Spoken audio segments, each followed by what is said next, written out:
Okay guys, hi.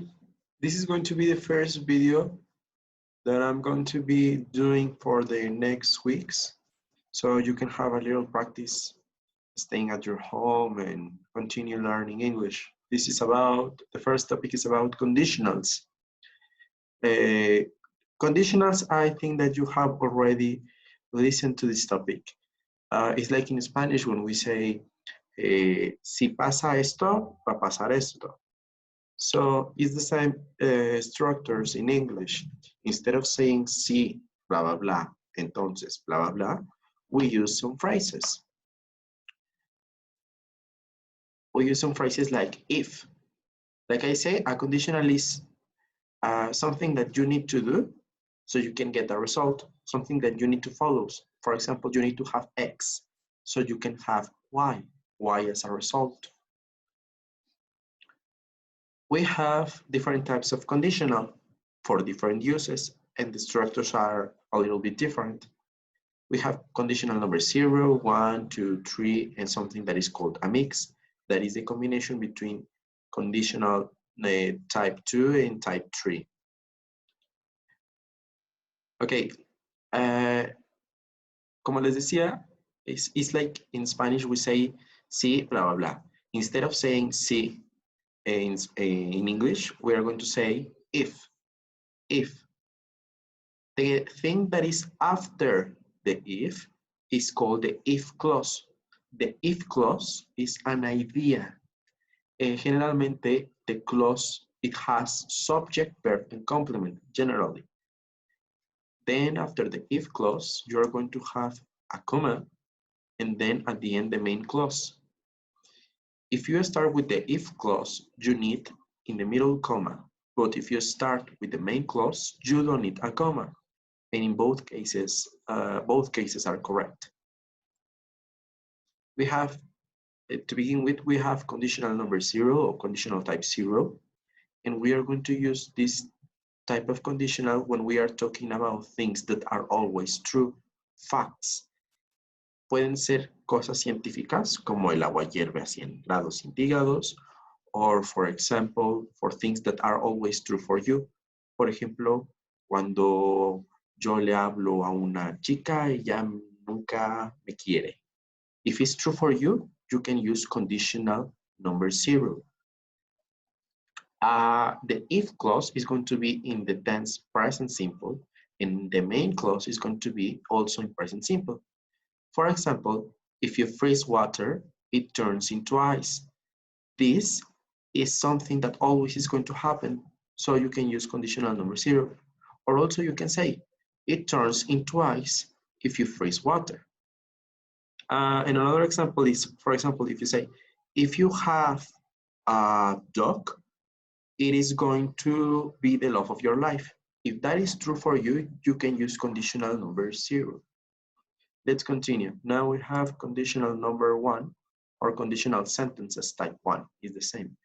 We are going to use this when we are talking about things that might be true in the future, like 90% sure. It depends on the book, but usually it's like this percentage. Or it's possible to happen in the present. It's like the same idea. We are going to have the if clause in present simple and the main clause in future simple, will. We can use might, may, imperative. And some people in some books mention that we can also have the main clause in present progressive. That's up to you. For example, if I eat too many tamales, well, here I will say that instead of saying I could get fat, it would be better to say I might get fat, but also it's correct. If I study a lot, I will pass my English exam. So study a lot, guys. Or you can start with this phrase, I will pass my English exam if I study a lot. Both are correct, like here in this case. And also you can say a word que es if not, significa como if not, si no. Like here is, no se puede ver, ahorita se las enseño. Okay, let's continue. Conditional sentence type 2, you are going to use it for unreal or imaginary situations that are unlikely to happen in the future, in the present. Es como el si yo fuera, si yo tuviera, si yo quisiera. como esas terminaciones en español, is like the same in English. You are going to have the if clause in past simple. In the main clause, you're going to have would, especially would, or also you might have could, plus the base form. For example, if I won the lottery, I would buy a farm in the country. Uh, I mean, you can win the lottery, but it's not very probable. So this is the reason why you use conditional sentences type 2. Or also you can say, you could lose some weight if you went on a diet. In this case, you are telling me something like, probablemente puede pasar, pero quién sabe, ¿no? A lo mejor eres muy flojo y no vas a hacer dieta, te encanta el pozole, pero podrías hacerlo. O generalmente también podemos ocupar las conditional sentence type 2 to give recommendations, para dar recomendaciones, como amiga, date cuenta. Ahora, be careful. In conditional type 2, where is often used instead of was.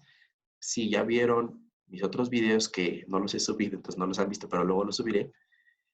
En las terceras personas, he, she, it, usamos was en el verbo to be en past, pero aquí en la segunda condicional generalmente se ocupa were.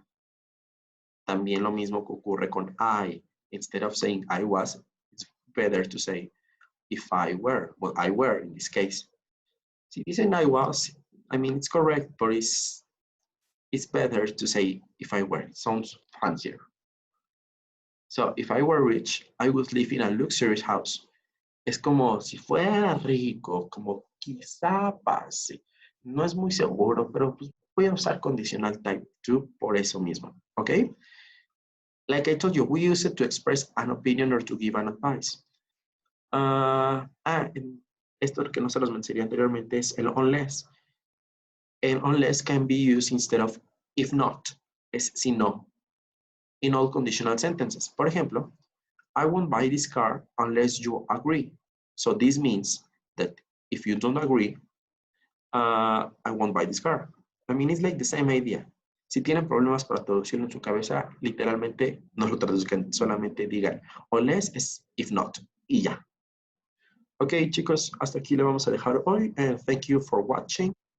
That's it. Bye, guys.